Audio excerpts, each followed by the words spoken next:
بسم اللہ الرحمن الرحیم۔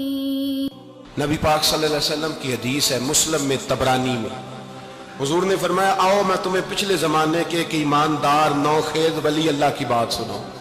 پچھلے زمانے حضور نے فرمایا پچھلے زمانے میں ایک بادشاہ جادو کے زور پہ حکومت کرتا تھا۔ جب وہ ایک جادوگر اس نے رکھا ہوا تھا تو جادوگر اس کو جادو بتاتا، وہ جادو کے زور پر حکومت کرتا۔ جادوگر بوڑھا ہو گیا تو کہنے لگا بادشاہ کو نوجوان میرے پاس بھیج دے، اب میں بوڑھا ہو گیا ہوں، میرا پتہ کوئی نہیں کب مر جاؤں۔ ایک نوجوان کی ڈیوٹی لگائی، بڑا زیرک سمجھدار، اپنے رعایا میں سے چن کے جو ذہین فطرت مزاج بچہ تھا وہ اس نے لگایا۔ اللہ کے محبوب علیہ الصلوۃ والسلام فرماتے ہیں بچہ جادو سیکھنے لگا، وقت گزرنے لگا۔ بچہ جب جادو سیکھنے جاتا تو رستے میں ایک راہب بھی تھا جو انجیل جانتا تھا، وہ اللہ اللہ سکھاتا، لوگوں کو حضرت عیسیٰ علیہ السلام کی تعلیمات سے آگاہ کرتا۔ اس نے دیکھا کہ یہاں بھی لوگ اکٹھے ہیں تو وہ بچہ اس راہب کے پاس بھی اٹھنے بیٹھنے لگا۔ اب جب اس کے ساتھ اس کی گفتگو بڑھنے لگی تو اس کو باتوں میں لذت آنے لگی۔ اس نے راہب نے پوچھا کہ تو کون ہے اور کس طرح سے آیا ہے، کیا تیرا معاملہ ہے؟ اس نے کہا جی میں جادو سیکھنے جاتا ہوں، آپ کی باتیں مجھے بڑی اچھی لگتی ہیں۔ اس نے کہا دین سیکھ، جادو سیکھنے والے کافر ہو جاتے ہیں، قرآن و حدیث سیکھنے والوں کو اللہ کامل ایمان عطا فرماتا ہے۔ فرمایا یہ سیکھ۔ بچہ بیٹھنے لگا، اس کے پاس آنے لگا، باتیں دل میں گھر کرنے لگی۔ ایک وقت آیا کہ مسلمان ہو گیا، اور مسلمان کیسے ہوا؟ بچہ کہتا ہے میں تجربہ کر کے ہوا۔ اب میں تھوڑا سا وقت جادوگر کے پاس بھی جاتا اور باقی سارا وقت وہاں بیٹھتا۔ میں ایک دن جا رہا تھا تو رستے میں اژدہا تھا، بہت بڑا سانپ تھا، رستہ روک کے کھڑا تھا۔ یہ حضور نے بیان کی حدیث۔ نبی پاک صلی اللہ علیہ وسلم فرماتے ہیں بچہ کہتا ہے کہ رستے کے اندر سانپ ہے، رستے بند ہے، لوگ چھتوں درختوں پہ چڑھے، ہراش ہے۔ کہتے چھوٹا سا روڑا میں نے اٹھایا تو میں نے کہا اللہ اگر جادوگر سچا ہے تو اسے مار دے۔ چھوٹا سا روڑا میں نے پھینکا، اژدہا کوئی نہ مرا۔ پھر چھوٹا روڑا اٹھایا، میں نے کہا اللہ اگر وہ عالم سچا ہے تو اسے مار دے۔ اب جب میں نے روڑا مارا تو اژدہا مر گیا۔ میرے اندر سے گواہی آئی نہیں دین کی باتیں سچی ہیں، نہیں قرآن کی باتیں اسلام سمجھانے کے لیے عرض کر رہا ہوں، اگرچہ اس دور میں انجیل تھی، اللہ رسول کی باتیں اچھی ہیں۔ کہتے میں مسلمان ہو گیا، اب میں نے راہب کے پاس ہی رہنا شروع کر دیا، جادوگر کے پاس چھوڑ دیا اس بچے نے آنا۔ بادشاہ پوچھتا کہاں زیادہ وقت گزارتے ہو تو وہ بات گول کر دیتا۔ وقت تیزی سے بڑھنے لگا، اللہ نے اس نوجوان میں طاقت پیدا کر دی۔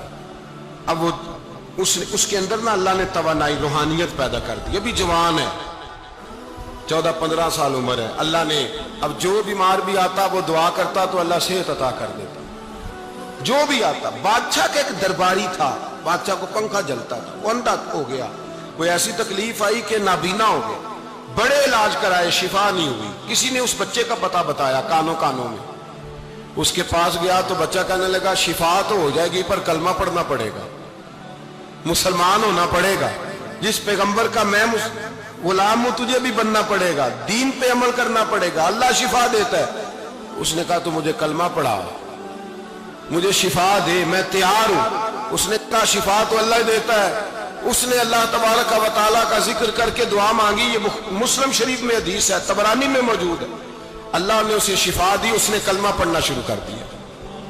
یہاں ایک نقطہ لکھا ہے ہمارے علماء نے، کہتے ہیں جب اللہ ولایت عطا کرتا ہے نا تو یہ سفید بالوں والے کا حصہ نہیں ہوتی۔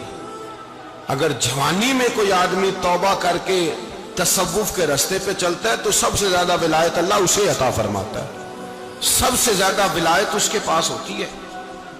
ابھی اس کے بال کالے ہیں، چڑھتی جوانی ہے، دعا کی تو اللہ نے، اور حدیث پاک میں موجود ہے کوڑے آتے تو شفا یاب ہو جاتے، اندھے آتے تو شفا یاب، برس والے آتے تو اللہ صحت دیتے۔ جوان ہے، بادشاہ کے پاس وہ واپس گیا، وہ جو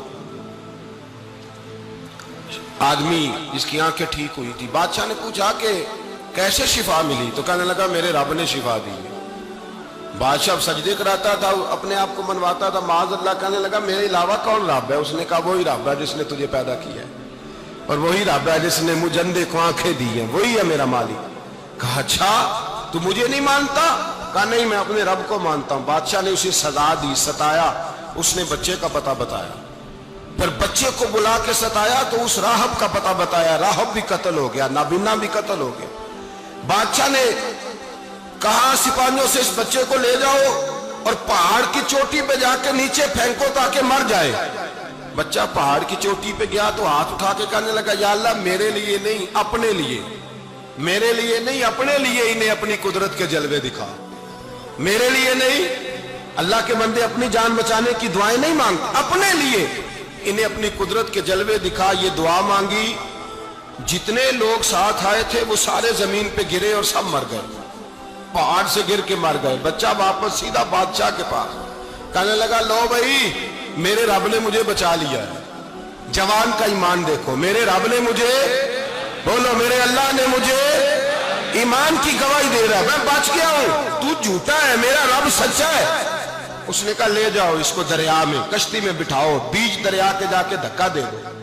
بیٹھے کشتی میں، دریا کے بیچ گئے اور جب جا کے وہاں اس کو دھکا دینے لگے تو اس نے کہا اللہ میرے لیے نہیں اپنے لیے انہیں اپنی قدرت کے جلوے دکھا۔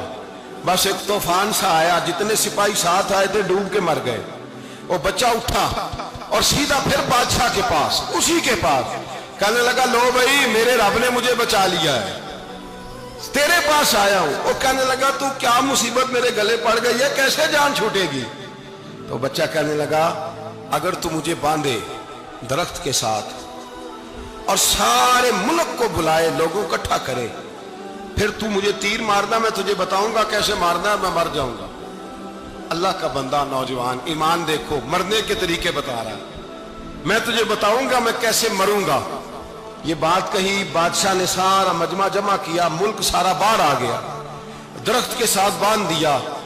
کہنے لگا بھائی لوگوں یہ مجھے مارنا چاہتا تھا، مار نہیں سکا، اب میں اسے بتانے لگا ہوں کہ میں کیسے مروں گا۔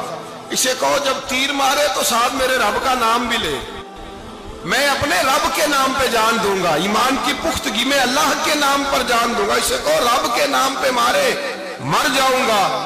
بادشاہ نے اللہ کہہ کے تیر مارا، پیشانی میں لگا، بچے کی روح پرواز کر گئی، جتنا مجمع کھڑا تھا سارا کلمہ پڑھ کے مسلمان ہو گئے، سارے مسلمان ہو گئے، سارے۔ میرے رسول پاک سید عالم صلی اللہ علیہ وسلم نے نوجوانوں کو بتایا جب تمہارے اندر ایمان کی قوت آئے گی تو اللہ تمہاری مدد کرے گا۔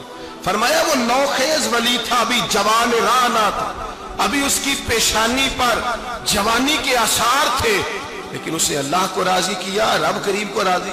ولایت کا مطلب بڑھاپا نہیں، ولایت کا مطلب وہ نہیں کہ جب بڑا لمبا وقت گزر جائے تو پھر آدمی آئے کہیں نہیں اب کیا کرنا ہے، اب مسجد ہی ہے، اب تو اس کے علاوہ گزارا ہی کوئی نہیں۔ تو اس وقت کا آنا اللہ کی بارگاہ میں قبول تو ہے، لیکن شاباشی اسی کو ملتی ہے جو جوانی کا وقت آئے۔